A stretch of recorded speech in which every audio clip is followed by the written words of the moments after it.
Introduction: A Dragon's Eye View. Why a dragon teaches astrology. Gather close, little star seekers and big dreamers, for today, I, Zoran the Ancient Dragon, will tell you why a dragon like me would teach something as mysterious and grand as astrology. You see, I've flown through time and space, witnessed the rise of stars and fall of empires, and listened to the whispers of the cosmos itself. And from all my travels, one truth has become clear. The stars hold secrets meant to guide us, to help us understand not only the universe, but also our own hearts. The day I found my purpose, long ago, when I was a young dragon with scales as bright as the rising sun and wings as swift as the wind, I was more interested in treasure hoards and grand adventures than in studying the night sky. But one fateful night changed everything. I was gliding through a quiet, dark valley, reveling in the cool night air, when a sudden storm began. Lightning crackled, illuminating the heavens in flashes of silver and violet, and in that fierce light, I saw a constellation I'd never noticed before, a dragon coiled around a single, glowing star. I was mesmerized. I realized then that the stars above were more than distant lights. They were maps, stories, and guides. Each constellation, each planet, each shining speck of light held a tale to tell. That night, as the storm raged around me, I made a promise to the stars. I would become their storyteller, their translator.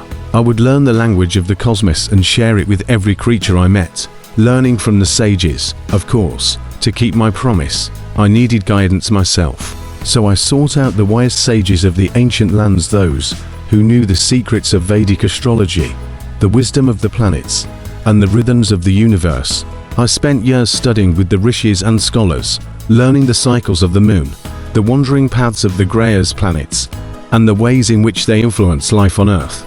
The sages taught me that the Greyas are not just celestial bodies, they are cosmic beings, full of personality, each with its own strengths, lessons, and blessings.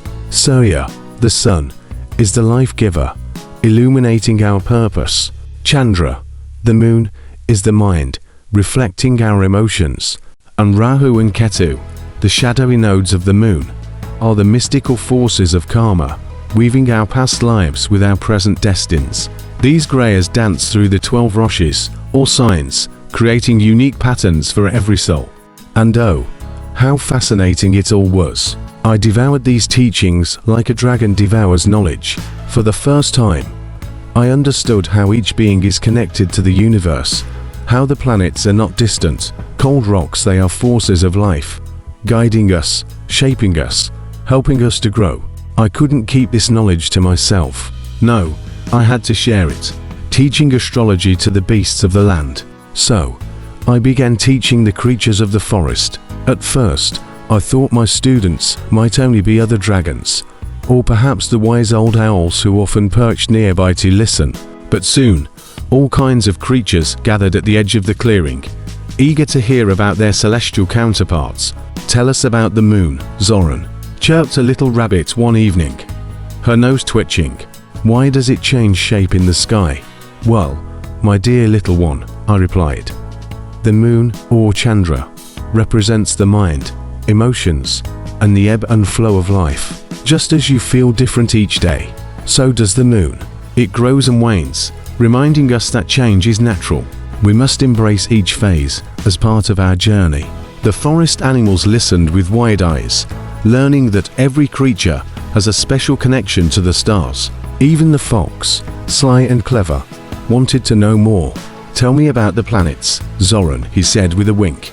Are they as tricky as I am? Well, some are. I laughed. Mercury, or Bud, is the planet of intellect and quick thinking, a very clever one indeed.